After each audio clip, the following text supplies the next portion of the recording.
الحمد لله رب العالمين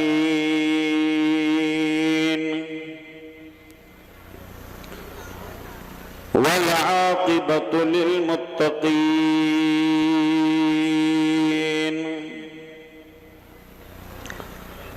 والصلاة والسلام على سيد الأنبياء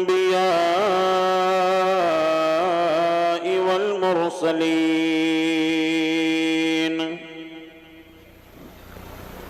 وعلى آله الطيبين الطاهرين وأصحابه المعظمين المكرمين أما بعد فأعوذ بالله من الشيطان الرجيم بسم الله الرحمن الرحيم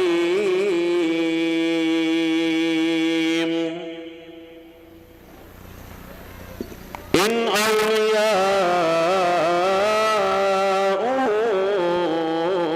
إلا المتقون صدق الله مولانا العظيم وصدق رسوله النبي الأمين المكين الكريم ونحن على ذلك لمن الشاهدين والشاكرين والحمد لله رب العالمين.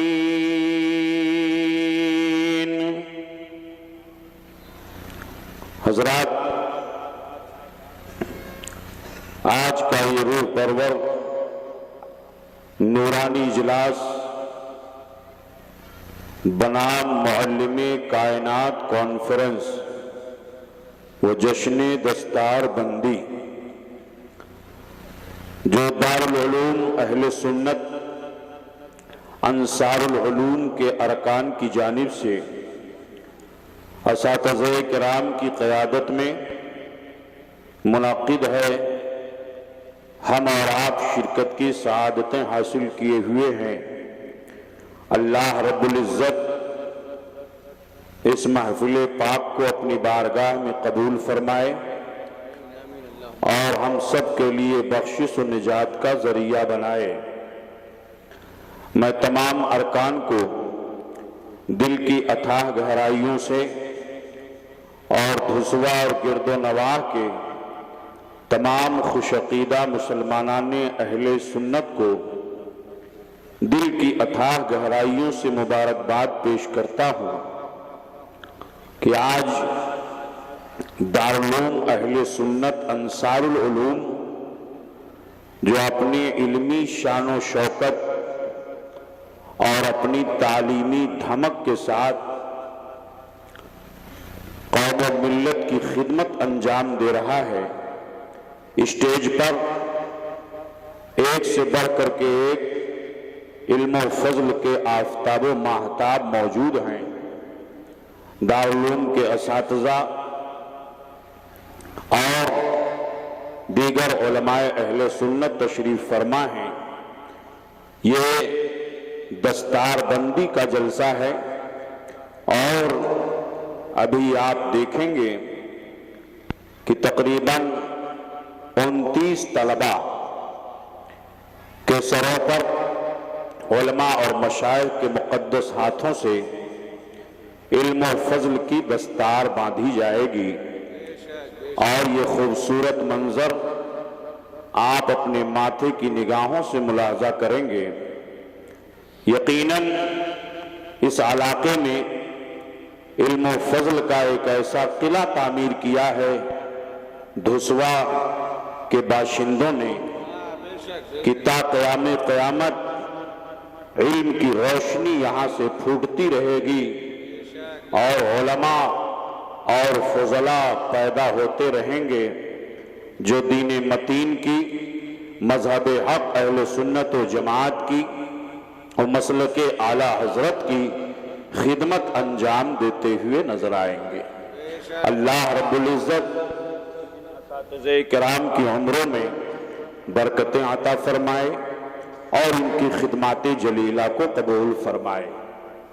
تو آئیے کچھ عرض معروض سے پیشتر اپنی اور ساری کائنات کے مرکز عقیدت حضور رحمت للعالمین انیس الغریبین طٰہٰ و یاسین مصباح المقربین محب الفقراء والغرباء والمساکین سید الثقلین نبی الحرمین امام القبلتین وسیلتنا فی الدارین محبوب پروردگار دونوں عالم کے مالک و مختار حضور محمد الرسول اللہ نورا من نور اللہ صلی اللہ تعالی علیہ وسلم کے دربار گہربار میں ہدیہ درود و سلام پیش فرمائے، محبت کے ساتھ پڑھیں اللہم صلی علی سیدنا و شفیعنا و حبیبنا و مولانا محمد بارک وسلم صلاۃ و سلام علیک یا حبیب اللہ یا رسول اللہ صلی اللہ تعالی علیہ وسلم۔ حسب معمول نعت پاک رسول صلی اللہ علیہ وسلم کے کچھ اشعار ہمارے بھائی کی فرمائش ہے تو میں اسے پورا کر دوں، بس اس کے بعد پھر فوراً بیان کا آغاز ہو۔ آج موڈ بنا کے آیا تھا کہ صرف تقریر کروں گا، لیکن ہمارے بہت سارے احباب جو تشریف لائے ہوئے ہیں ممبئی سے، اللہ رب العزت ان کی عمروں میں برکتیں عطا فرمائے۔ یہ ایک اتنا شاندار مجمع، یہ آپ کی محبت کی دلیل ہے کہ دارالعلوم اہل سنت انصار العلوم کے جلسہ دستار بندی کے موقع پر آپ حاضر آئے ہیں۔ اللہ ہم سب کی حاضری کو قبول فرمائے۔ سرکار غوث اعظم کی شان میں کچھ اشعار ملاحظہ فرما لیں۔ ایک بار اور پورا مجمع بآواز بلند درود شریف پڑھے اللہم صلی علی سیدنا محمد بارک وسلم صلاۃ و سلام علیک یا حبیبی یا رسول اللہ صلی اللہ تعالی علیہ وسلم۔ کرم کی نظر ہو ادھر غوث اعظم، سبحان اللہ سبحان اللہ۔ کرم کی نظر ہو ادھر غوث اعظم، کرم کی نظر ہو ادھر غوث اعظم، کرم کی نظر ہو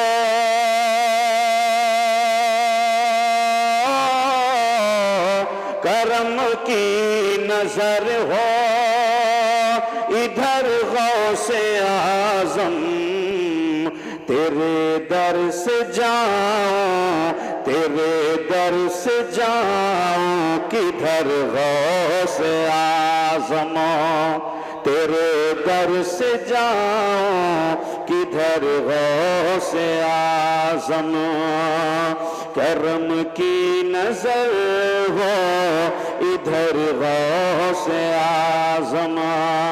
پورا مجمع ایک بار سرکار غوث پاک کو پکار لے اور اپنے ہاتھوں کو بلند کر کے کہہ دے یا غوث المدد، یا غوث المدد، یا غوث المدد۔ اعلیٰ حضرت عظیم البرکت امام اہل سنت نے بڑے خوبصورت انداز میں خراج عقیدت پیش کیا ہے۔ واہ کیا مرتبہ اے غوث ہے بالا تیرا، سبحان اللہ۔ واہ کیا مرتبہ اے غوث ہے بالا تیرا، واہ کیا مرتبہ اے غوث ہے بالا تیرا، اونچے اونچوں کے سروں سے قدم اعلیٰ تیرا، قدم اعلیٰ تیرا، اونچے اونچوں کے سروں سے قدم اعلیٰ تیرا، قدم اعلیٰ تیرا، اونچے اونچوں کے سروں سے قدم اعلیٰ تیرا.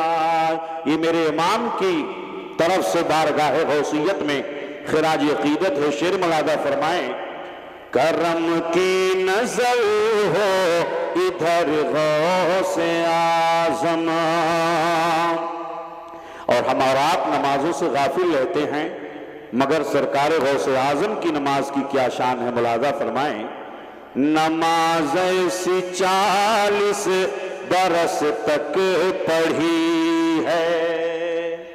نماز ایسی 40 برس تک پڑھی ہے. نماز ایسی 40 برس تک پڑھی ہے. عشاء کے وضو سے فجر غوث اعظم. عشاء کے وضو سے فجر غوث اعظم. عشاء کے وضو سے فجر غوث اعظم. بہت اچھے ماشاءاللہ. تیرے سر بدھا ہے نجابت کا سہرا. تیرے سر بدھا ہے نجابت کا سہرا. تیرے سر بدھا ہے نجابت کا سہرا. علی فاطمہ کا پسر غوث اعظم. علی فاطمہ کا پسر غوث اعظم. اور قدم ہے تیرا گردن اولیاء پر. قدم ہے تیرا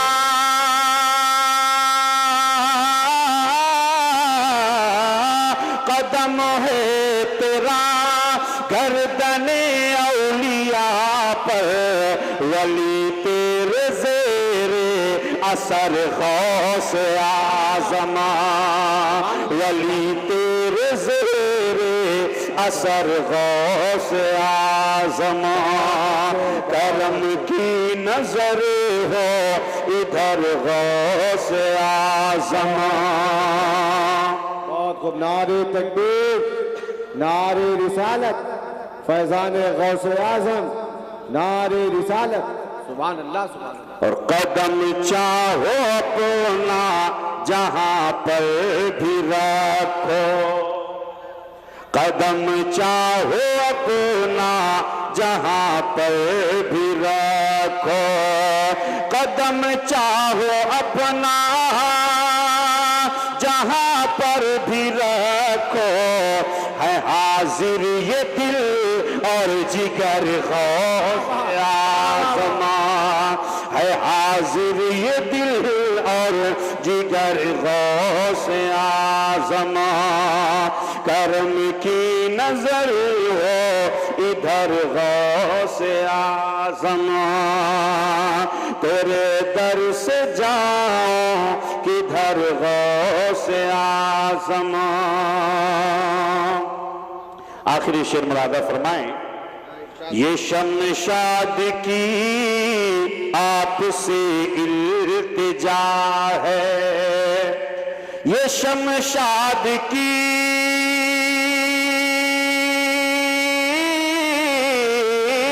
یہ شمشاد کی آپ سے التجا ہے. ارے دکھا دیجئے اپنا در غوث اعظم. دکھا دیجئے اپنا در غوث اعظم. کرم کی نظر ہو ادھر غوث اعظم. تیرے در سے جاؤں کدھر غوث اعظم. درود شریف. جسے غوث کا نقش پا مل گیا ہے اسے شاہدی کا پتہ مل گیا ہے. اللہم صلی غوث کا اللہ. نقش پا مل گیا ہے اسے شاہدی کا پتہ مل گیا ہے. ملے غوث تو نبی مل گئے ہیں. نبی جو ملے تو خدا مل گیا ہے.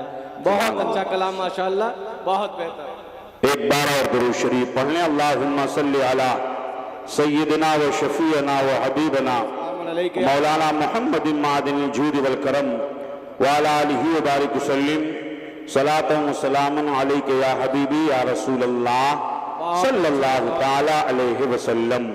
حضرات، اللہ رب العزت قرآن عظیم میں ارشاد فرماتا ہے ان اولیاءہ الا المتقون، اللہ کے ولی متقی ہوتے ہیں، پرہیزگار ہوتے ہیں، بے شک، سبحان اللہ۔ ان کے دل میں تقوی ہوتا ہے، پرہیزگاری ان کے دل کے اندر ہوتی ہے، خشیت ربانی میں وہ اپنی زندگی گزارتے ہیں، ان کا ہر کام اللہ کی رضا کے لیے ہوا کرتا ہے، وہ اپنے ہر کام کو اللہ کے سپرد کر دیا کرتے ہیں۔ اللہ رب العزت کی محبت کی بھٹی میں اپنے آپ کو جلا کر کے جب وہ اپنے آپ کو کندن کر لیتے ہیں، اللہ رب العزت کے فیضان کی بارش ان پر ہوا کرتی ہے، معرفت خداوندی کا وہ جام پی لیا کرتے ہیں۔ یہی وجہ ہے کہ ہم اللہ کے ولیوں کی بارگاہ میں حاضری دیتے ہیں، ان کی بارگاہ سے فیض حاصل کیا کرتے ہیں، ان کے فیوز و برکات کو ہم لوٹا کرتے ہیں، ان کی بارگاہ میں جا کر کے ان کے وسیلے سے رب کی بارگاہ میں دعائیں کیا کرتے ہیں، تو اللہ رب العزت ان کی زبان سے نکلی ہوئی دعاؤں کو قبول فرما لیتا ہے۔ اللہ کے پیارے حبیب صلی اللہ علیہ وسلم ارشاد فرماتے ہیں، حدیث قدسی ہے کہ آقا فرماتے ہیں کہ میرا بندہ مجھ سے نوافل کے ذریعے قرب حاصل کرتا ہے، جب وہ نوافل کے ذریعے میرا بندہ قرب حاصل کرتا ہے تو میں اس کے ہاتھ بن جاتا ہوں جس سے وہ پکڑتا ہے، میں اس کے پاؤں بن جاتا ہوں جس سے وہ چلتا ہے، میں اس کی زبان بن جاتا ہوں جس سے وہ بولتا ہے، میں اس کی آنکھ بن جاتا ہوں جس سے وہ چلتا ہے، جس سے وہ دیکھتا ہے، میں اس کے پاؤں بن جاتا ہوں جس سے وہ چلتا ہے، اللہ رب العزت کی قدرتوں کا وہ مظہر بن جاتا ہے، رب تبارک و تعالی اس کی دعا قبول فرماتا ہے۔ میرے پیارے آقا ارشاد فرماتے ہیں کہ اللہ کے نیک بندے ایسے ہیں کہ اگر وہ اللہ کی بارگاہ میں قسم کھا لیتے ہیں تو رب تبارک و تعالی ان کی قسموں کو پورا فرما دیتا ہے۔ اللہ کے ولیوں کی یہ شان ہوا کرتی ہے۔ رب تعالیٰ ارشاد فرماتا ہے میرے ولی متقی ہوا کرتے ہیں، پرہیزگار ہوا کرتے ہیں۔ بات خوف الہی کی آئی ہے میرے پیارو، آج جبکہ ہمارے معاشرے سے خوف الہی اٹھتا جا رہا ہے، اللہ کا خوف دل کے اندر نہیں ہے، یہی وجہ ہے کہ بھائی بھائی پر ظلم کر رہا ہے، پڑوسی پڑوسی پر ظلم کر رہا ہے، تاجر تاجر پر ظلم کر رہا ہے، ظلم و بربریت کا ماحول بڑھتا جا رہا ہے، خوف الہی کا تصور ذہن سے نکلتا جا رہا ہے۔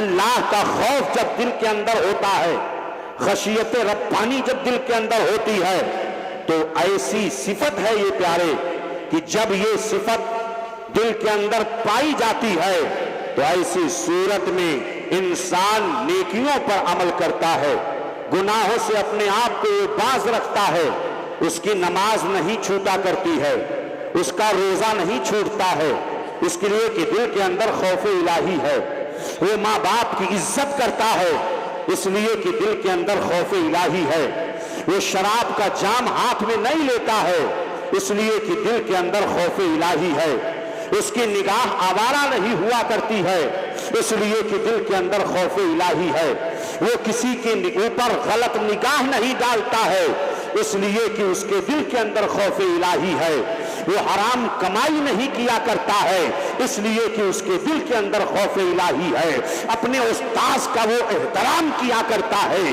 اس لیے کہ اس کے دل کے اندر خوف الہی ہے، اپنے پیر و مرشد سے محبت کرتا ہے اس لیے کہ اس کے دل کے اندر خوف الہی ہے، وہ اپنے گھر کو اپنے گھر سے باہر اپنا قدم نکالتا ہے تو یہ تصور میں رکھتا ہے کہ میرا رب مجھے دیکھ رہا ہے، میری حرکتوں سے وہ باخبر ہے، میری نیکیوں کو بھی وہ دیکھ رہا ہے، میری خطاؤں کو بھی وہ دیکھ رہا ہے۔ یہی تصور اسے گناہوں سے دل کو پاک و صاف رکھتا ہے۔ عزیزان ملت اسلامیہ، اسی کو تقویٰ کہا جاتا ہے، اسی کو خشیت ربانی کہتے ہیں، اسی کو خوف الہی کہا جاتا ہے۔ حضرات رب تعالیٰ قرآن عظیم میں ارشاد فرماتا ہے وَأَمَّا مَنْ خَافَ مَقَامَ رَبِّهِ جَنَّتَانِ، جو رب کی بارگاہ میں حاضر ہونے سے ڈرا اللہ اسے 2 جنتیں عطا فرمائے گا، اور رب کی بارگاہ سے اسے 2 جنتیں عطا کی جائیں گی۔ اے میری قوم کے نوجوانوں، اے دارالعلوم انصار العلوم کے جلسے دستار بندی میں آنے والے خوش عقیدہ مسلمانوں، میں آپ سے پوچھتا ہوں، آپ اس دنیا میں زندگی گزار رہے ہو، سانسیں گزرتی جا رہی ہیں، وقت گزرتا جا رہا ہے، اور جوانی سے بڑھاپے کی طرف اور بڑھاپے سے قبر کی طرف آپ کا سفر رواں دواں ہے۔ کبھی رات کی تاریکی میں آپ خوف الہی سے بھی روئے ہیں، کبھی آپ اللہ رب العزت کے خوف سے بھی آپ کے آنکھوں سے آنسو نکلا ہے، کبھی خشیت ربانی بھی آپ کے دل کے اندر پیدا ہوئی ہے۔ عزیزان ملت اسلامیہ، اگر آپ کے اوپر کوئی معاملہ ہو جائے اور آپ سے بڑا کوئی آدمی آ جائے آپ اس سے ڈر جاتے ہیں، آپ کے دل کے اندر خوف پیدا ہو جاتا ہے۔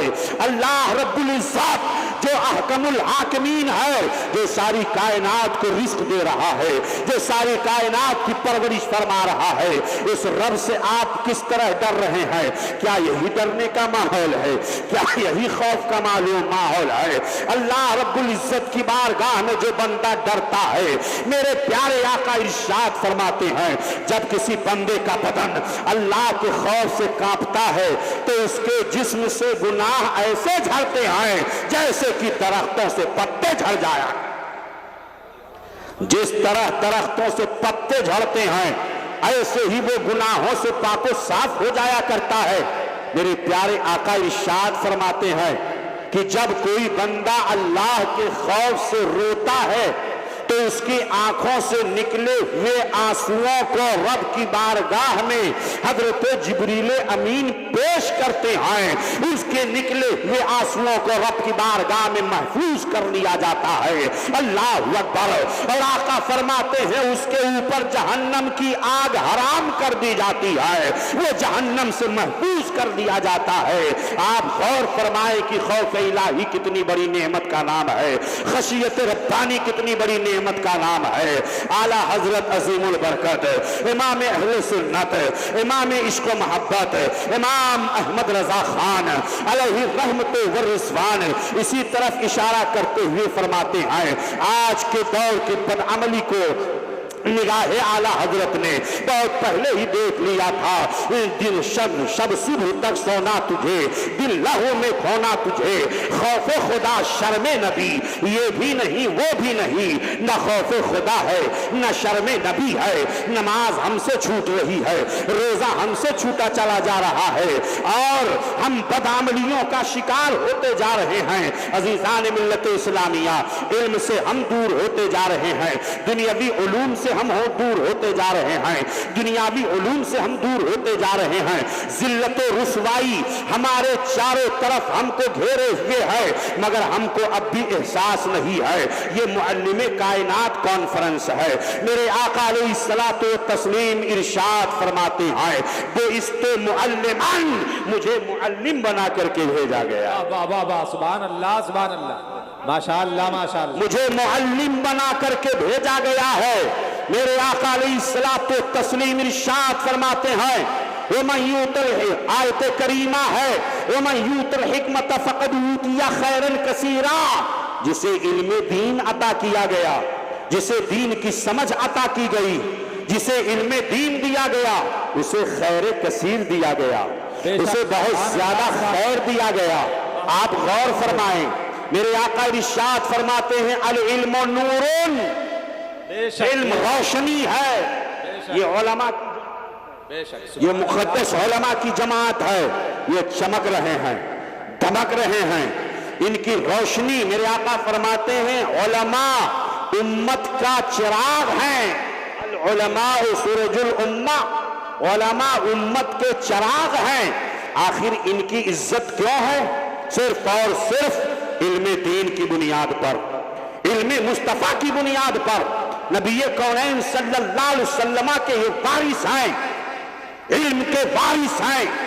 اللہ کے پیارے حبیب ارشاد فرماتے ہیں کہ اللہ تعالی جس کے ساتھ بھلائی کا ارادہ فرماتا ہے, اللہ اسے دین کا فقیہ بنا دیتا ہے. بابا سبحان اللہ اسے دین کی سمجھ عطا فرماتا ہے. وَمَن يُرِدِ اللَّهُ بِهِ خَيْرًا يُفَقِّهْهُ فِي الدِّينِ, جس سے اللہ بھلائی کا ارادہ فرماتا ہے اسے دین کا فقیہ بنا دیتا ہے, اسے دین کی سمجھ عطا فرما دیتا ہے. آپ غور فرمائیں کہ علم کو روشنی سے تعبیر کیا گیا. علم اجالا ہے, جہالت تاریکی ہے, جہالت ظلمت ہے. جہاں پر علم ہوتا ہے وہاں پہ اجالا ہوتا ہے, جہاں پہ علم ہوتا ہے وہاں پہ اتحاد و اتفاق ہوتا ہے, جہاں پر علم ہوتا ہے وہاں پہ تہذیب ہوتی ہے, وہاں پہ تمدن ہوتا ہے, وہاں پہ شرافت ہوتی ہے. جہاں علم ہوتا ہے وہاں پر اللہ کے پیارے حبیب سرور کائنات صلی اللہ علیہ وسلم نے علم کو پانی سے تشبیہ دیا ہے. علماء کی مجلس ہے, میں کچھ علمی باتیں بھی آپ کو بتاتا چلوں, آپ کو سمجھاتا چلوں کہ علم دین کی